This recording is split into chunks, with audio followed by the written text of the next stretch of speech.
Some of the most interesting client conversations really start when we show them the shared trajectory rather than just the absolute number. So it's really important to have some toolkit for measuring the market and measuring you alongside with the market and with the competition, because it will be really helpful for you to demonstrate whether you not are underperforming or overperforming. Nevertheless, you are showing positive numbers in the reports.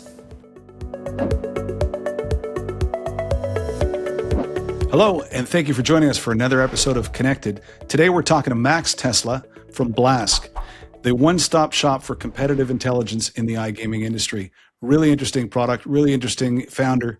Max, great to have you on Connected. Thank you for joining me today. Thanks, Ashley. I'm glad to be here. Let me quickly introduce myself. My name is Max. I am a husband, CEO, and the second founder of Blask.com. And I've been in the software industry for about 12 years. I started in advertising technology, fintech, then spent times in senior positions at crypto and the company called Cryptex, which is the crypto mining platform for the B2C. So I've always been at that, intersection of data, technology, and markets.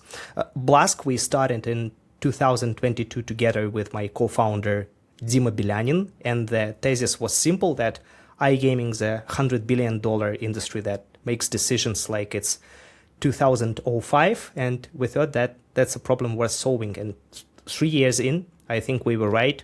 I'm based in Bangkok right now, and turns out building a data company in a city that looks like it was designed by someone who watched Blade Runner too many times, it's actually fine. Highly recommend it. That's really interesting, and thanks for joining us from Bangkok. Now, listen, the product you have I think the value proposition is quite clear. When we talk with operators, of which we support many on our PAM platform, they're always interested in competitive intelligence, and there hasn't been reliable sources to get market data from in terms of benchmarking themselves against competitors, sizing up the market, understanding the quality of their acquisition sources. So I think you've definitely solved a problem for which there was a lot of demand. So let's talk a bit about what it is you do and how you've derived the data that you do in terms of reliability. How do you derive the market intelligence that you do that operators can rely on for making decisions in their business? Yeah, that's a good one, Ashley. Right now, Blask is a market intelligence platform designed specifically for the iGaming. And currently, we track more than 5,000 brands across 126 countries, I guess, for today. And we measure something the industry didn't have before. It is a daily signal of where player attention is actually going. We have developed our own proprietary metric that we call the Blask Index. And the easiest analogy is that you can think of the Blask Index as a stock ticker, like the Dow Jones or the S&P for the iGaming brands. And it's measuring not revenue, not deposits. It is all about attention, who is gaining, who is losing, how fast. And on top of that, we have a games analytics layer that we did by literally scanning casino operator lobbies every single day using heavy computer vision. So you can see which games are present, where they sit in the lobby, and how they changes over day. So how are operators using this data, this index? In terms of operators, it's really, really simple, I think, because their question is always there's some version of where do they go next and how hard will it be when they get there. Let's take a look at Brazil, for example. I think Brazil is the clearest example of what looks like the very dynamic market after the regulation hit. Because when Brazil moved toward regulation, every major operator in the world had to make a decision fast. Commit capital, acquire a local brand, or just stay out. As you might heard, Flutter moved early and aggressively. They acquired something like a 56% stake in NSX Group, which operates Bet Nacional. month before the market officially opened on the January 1st last year. And that turned out to be the right call, because Flutter's Brazil business grew significantly through last year, while operators who waited faced a crowded, almost consolidating market. And I think that the difference between those decisions came down to just one thing. It's how much conviction did you have in demand signal before licenses dropped.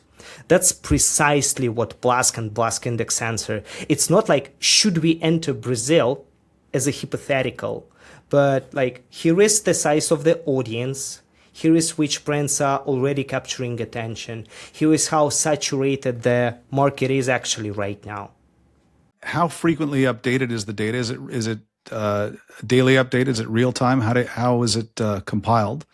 And then I'd be interested to know, how do you see operators, or take a step back for a second, who are the users of this data? I'm assuming it's operators, but maybe there's other stakeholders that are interested in, let's say, game vendors tracking where their titles sit versus competitors on operator landing pages or casino homepages. You mentioned about research insights that this provides for the industry that's tracking the success of companies. So I'd be interested to know who your customers are, and on a day-to-day basis, how are they using Blask? Yeah, actually three main types of clients, each with a different question they need to be answered. Operators, I have already said about operators. Game providers, game studios. They spend years building a game. They negotiate distribution deals, integrate with platforms, run promotional campaigns at launch, and then they just go almost completely blind. The game is live, players are playing it, or they are not. But the provider has almost no visibility into what's happening inside operator lobbies across different markets. Like, is the game sitting in the top row? It's too big a challenge to manage manually. To browse all the sites that are distributing your content on a daily basis is too big a manual job. Yeah, it is. Actually, that's true. If the game's sitting on the top row of the front page in Germany, is it buried 3 scrolls deep in the UK on the operator number 5, while a competitor's title just taking the banner spot, like when they merchandise it, literally? We track that every day across thousands of operators' pages. For the UK, it's like 16K slot titles that we have discovered just yesterday. And also the Next.io collaboration we published last year in November showed exactly what this looks like in practice. Like what we did, that's a really brilliant job by the marketing team.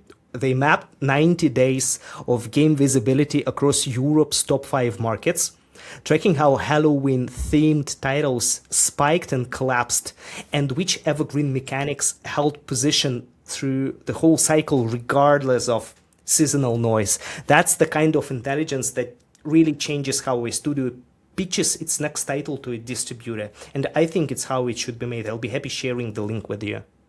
Oh, excellent.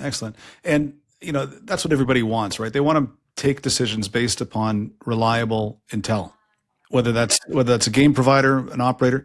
So that's on the provider side, understanding the movement of games content and the seasonal featuring of games content. How about from an operator's perspective? I suppose it's benchmarking their position in your index against other operators in the markets they're in. You mentioned about evaluating a market prior to entry, but let's go to the day-to-day basis. This is a tool for marketing teams as well to understand the movements of their competitors.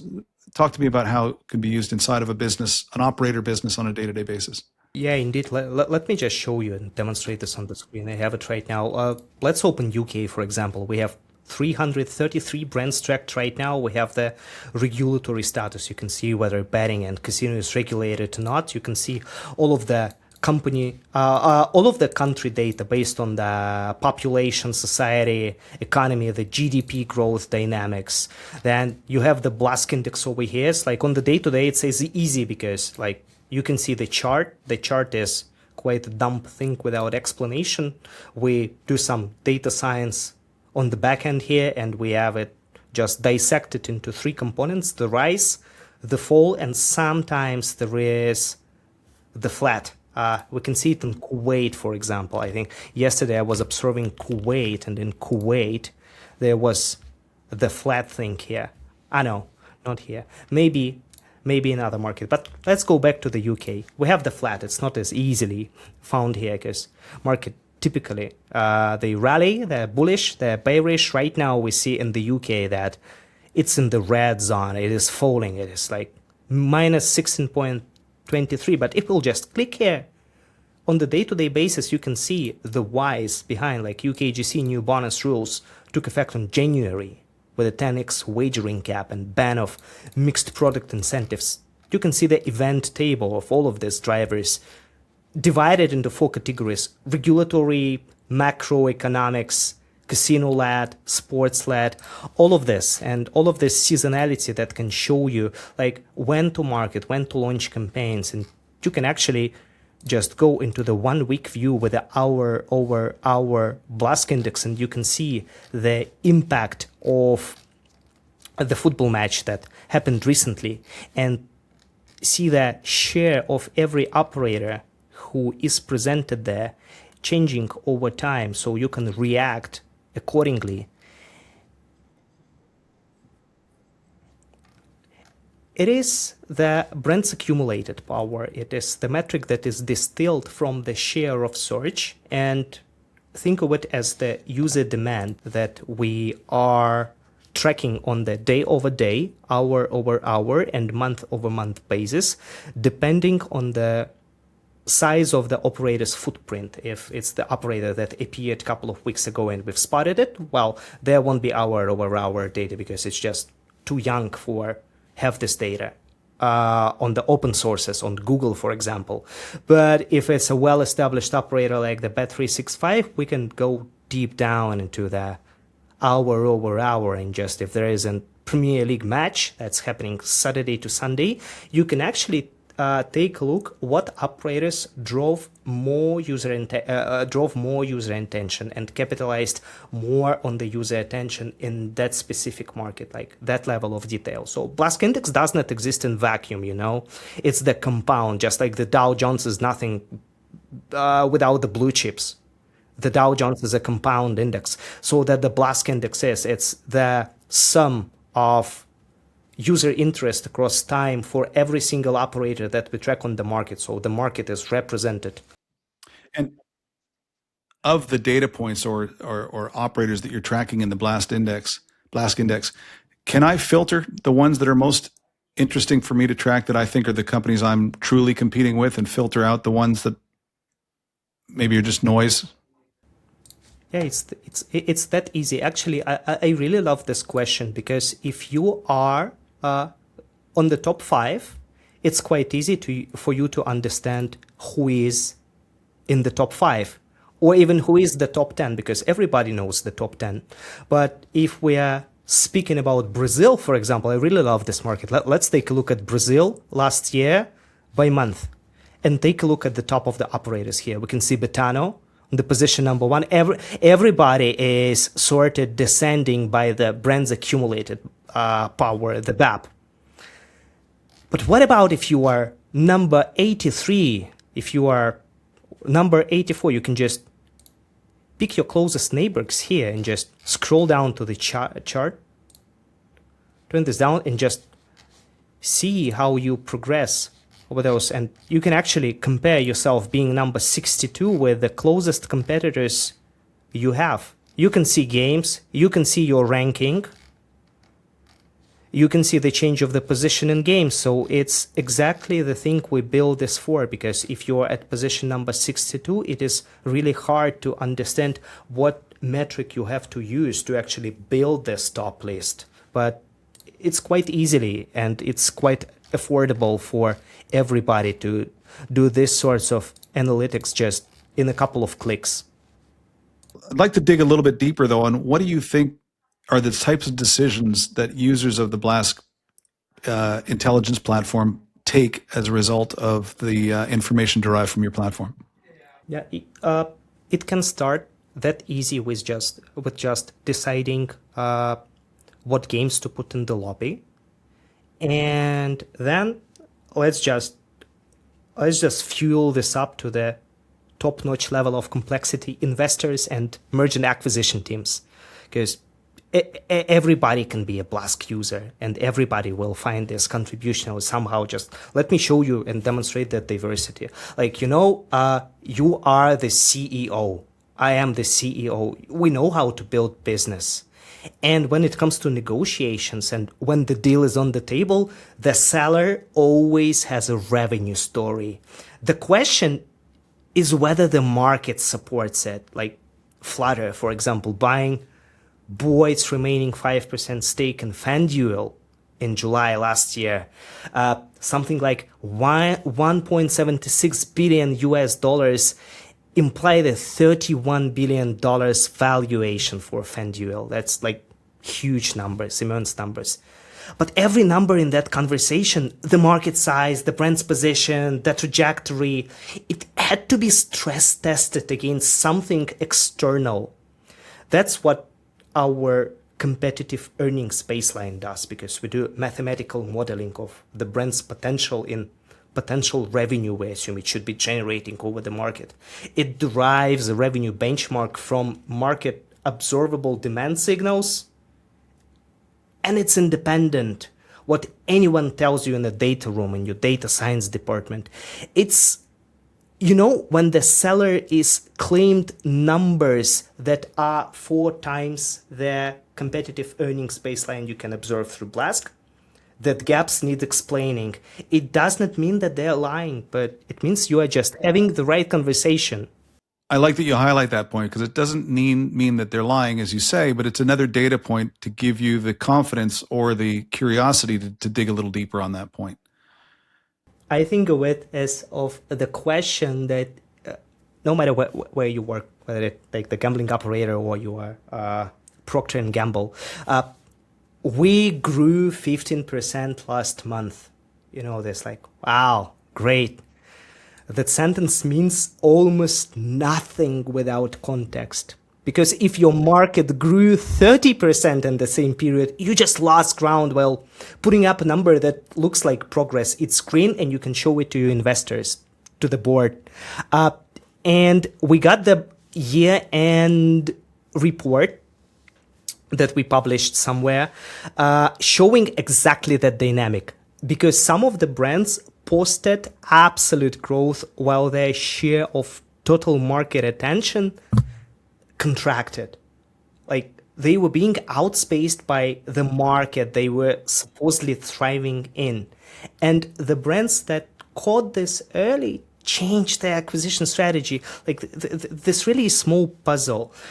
The ones that found out late, they were already behind. And I have 2 wonderful examples outside this industry that make it really simple to understand. First one is Tesla. Tesla delivered almost 2 million vehicles in 2023. It's a record. 38% year of year. Revenue grew. The press celebrated. And while Tesla was celebrating, the Chinese company called BYD, it's probably something like Build Your Dreams, it was growing at over 70%. They overtook Tesla in Q4 of that same year. And by full year, it's actually last year, 2025, BYD had officially unseated Tesla as the world's largest battery electric vehicle producer. Outstanding. But Tesla was not collapsing. The market was just accelerating past it. And there are lots of EVs here. I have a V here in Bangkok. It's quite convenient because you don't have to look for parking right now. Just you have like the EV reserved place. You charge and you just go to the mall.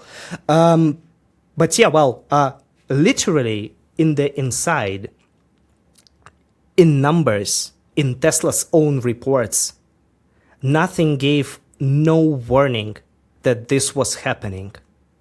And the second example is even quite the more contrary. They were posting that there was growth. Yeah, They were growing and losing at the same time. And the second example is even more interesting, even more structural. It's not even automotive. 2 years ago, the overall global CPG, you know what the CPG is? Consumer packaged goods, like the shampoo.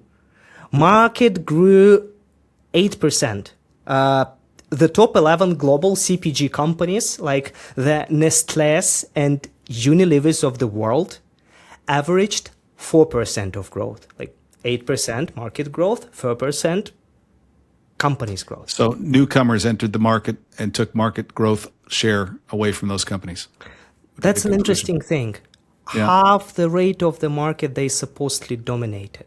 Okay, so Max, this is making me think about a question that I'm often asked or wondering about, and we see this in newly regulated markets or even mature regulated markets like the UK. The distribution of share of market that goes to the offshore black market operators in those jurisdictions versus the locally regulated operators.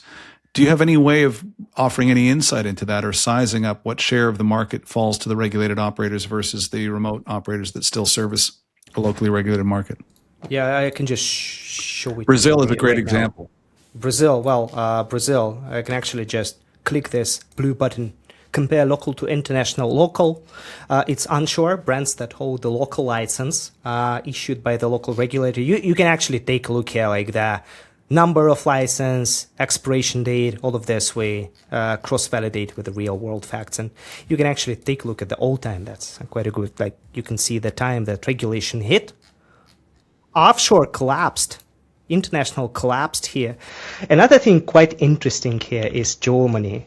We'll see quite a different picture here because I love this analytics.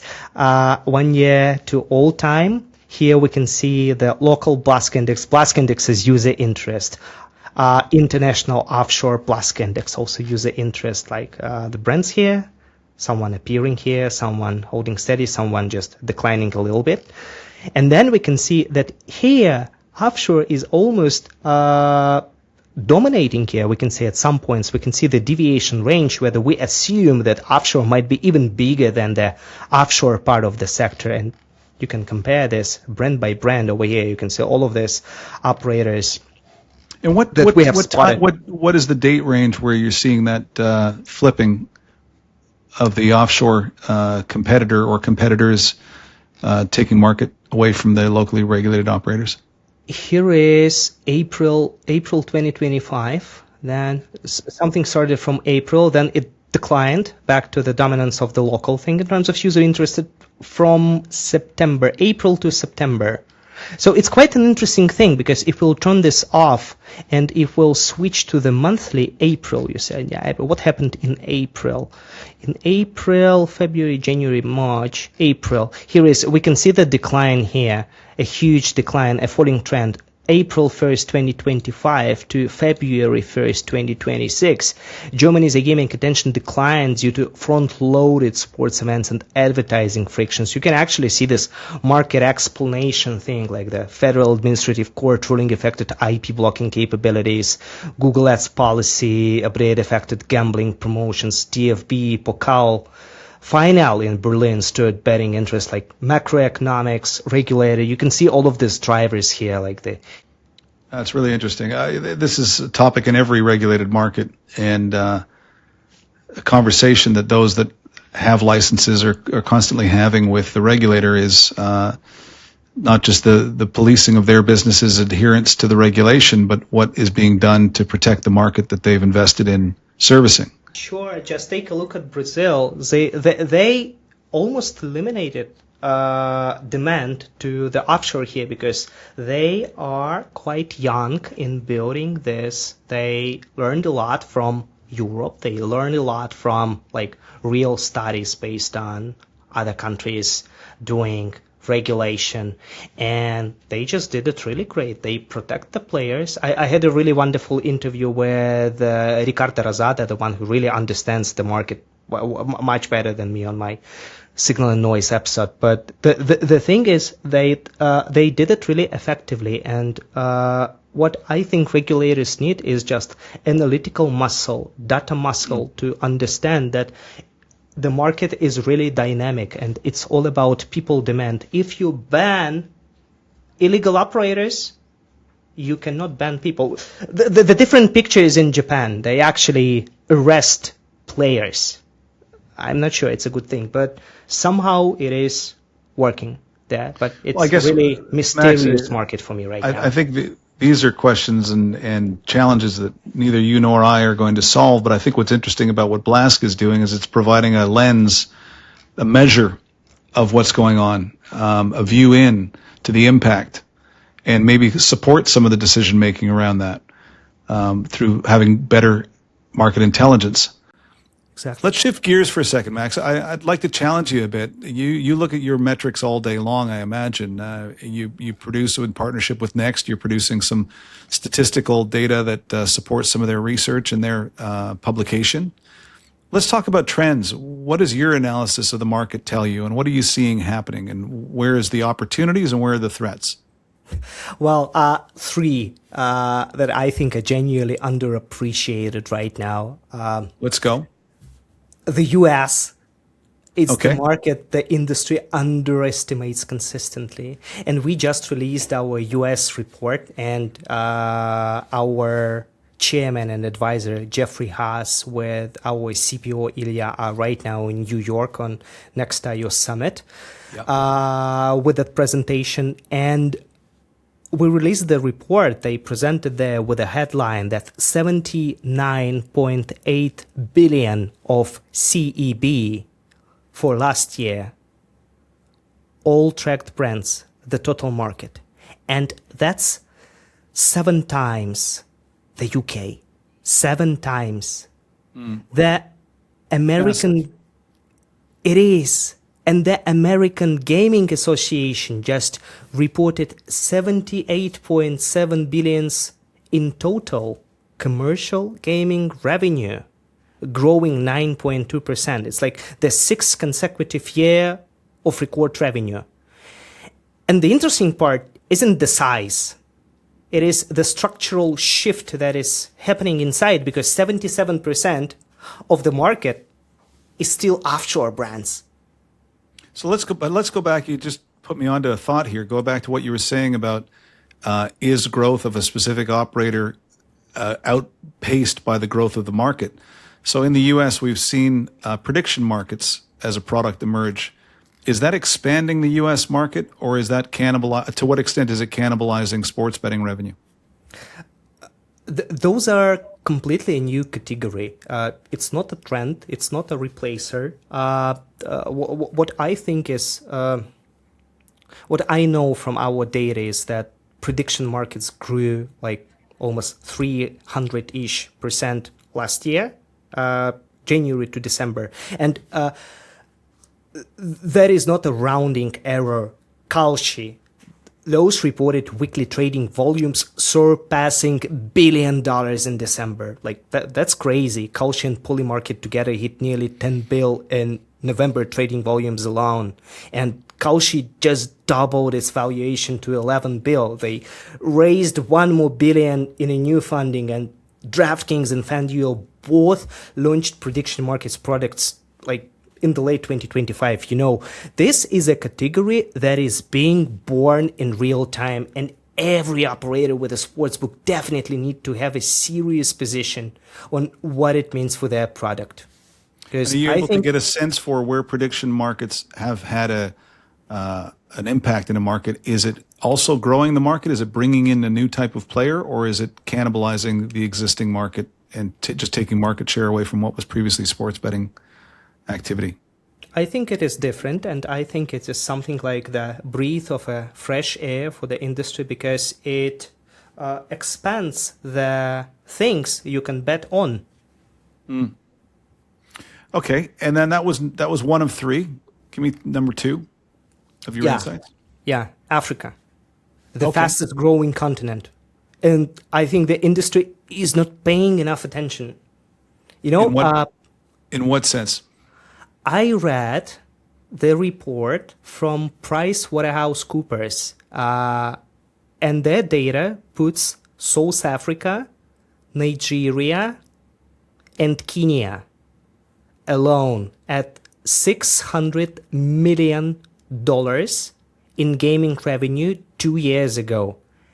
And that's growing really fast because what I see, we have the measurement of the Blask index month over month and year over year. Nigeria, it is 34% year over year growth in user demand. Congo, 66%. Cameroon, 67%. And the recent external analysis we made cited Nigeria's CEB, like the overall expected GGR from the market, we assume, with a 61% year-over-year growth. It's like the structural demand expansion. It's not seasonal thing. Africa is really growing fast. And what are you seeing in terms of competitor movements in those markets? Are new companies entering the market that are helping increase the market interest with new product approach, perhaps? Or is it just organic growth in the market benefiting the same incumbent players? I think both, because the penetration of mobile internet and technology, the overall growth of economics, and new entrants, yeah, for sure. It's quite a prospering terrain for building a new brand right now. I think it's a really, really interesting thing that you have to bet on. Okay, let's go to insight number 3. Big brands means healthy brands.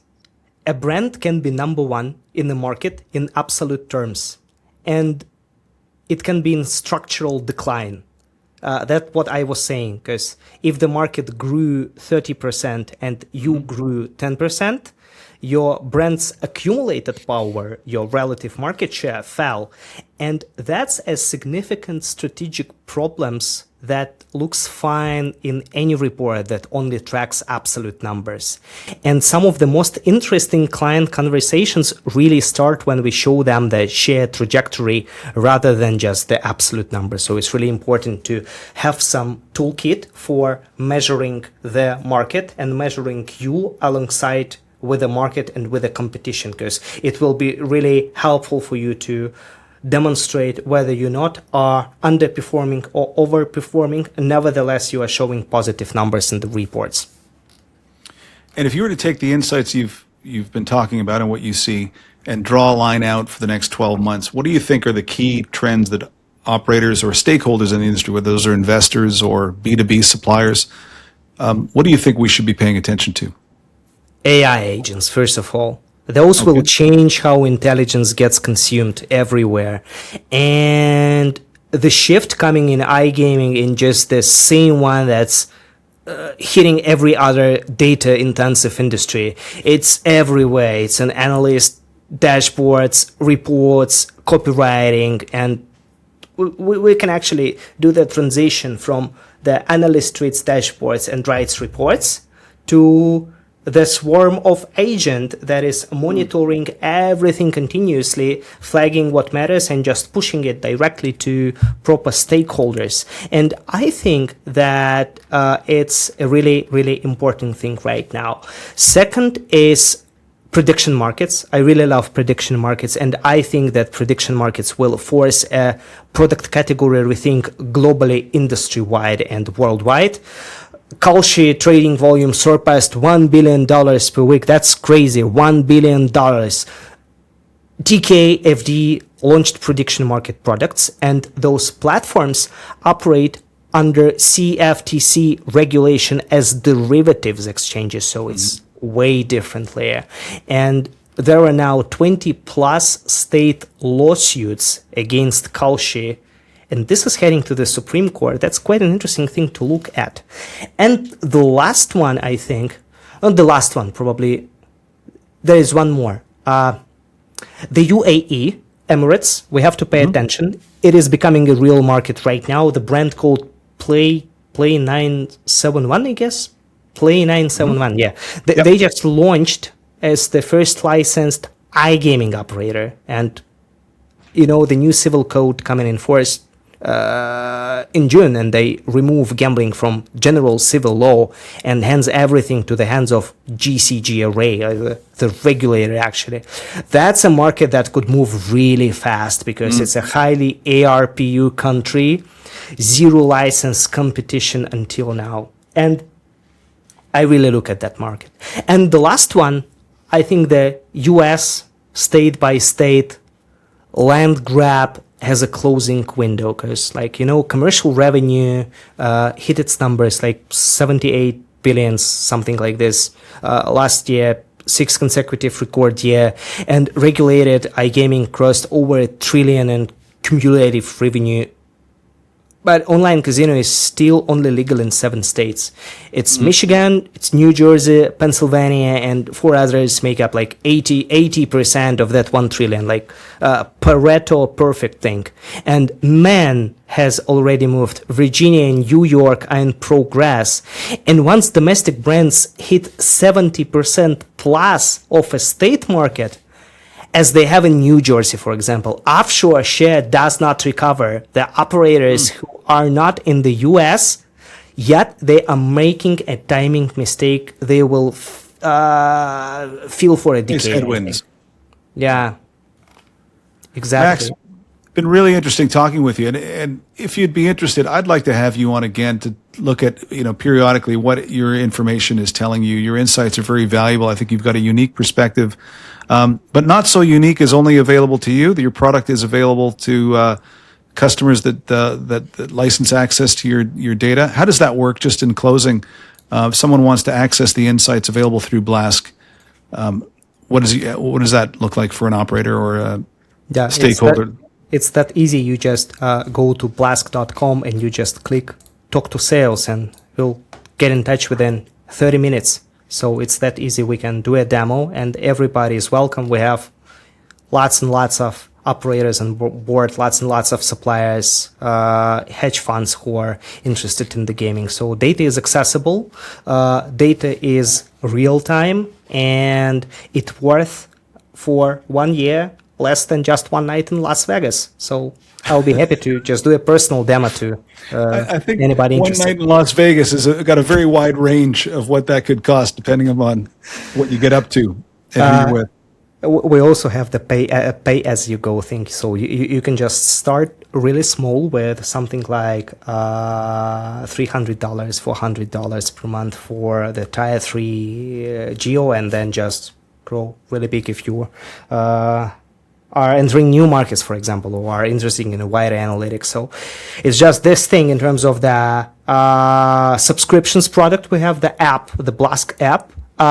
We are also finishing the API, so we are able to connect all of the data we have to your data powerhouse, and just you can do everything in Python. So I could merge your data inside of my business-specific data and see benchmark data against what I'm seeing in a particular market.